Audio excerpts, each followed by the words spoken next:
ขนลุกละน้ำทะเลสีน้ำทะเลโคตรสวย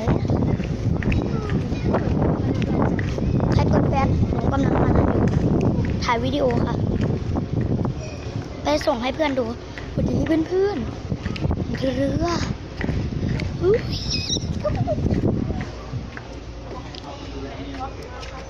ขึ้นดีๆแล้วท้องบอกให้ดูเลย มาอย่างห้ามตก โอ้ เกณฑ์อะไรห้ามตกมา นี่ไงลูกสาวก็บอกว่าแม่บันไดชันมากเลยนะแม่จะขึ้นได้ไหม ขนลุกแม่เสียวอะไม่หนูจะส่งมาให้เพื่อนดู เวลาขึ้นได้เท่าไหร่เวลาลงอ่ะ กระโดดลงไงแก ไป กระโดดลงเลยนะ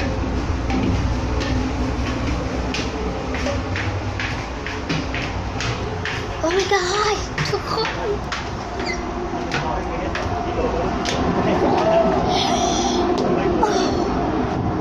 ก็หนูขนลุกไปหมดแล้วน้ำทะเลโคตรสวยรู้สึกจะเมา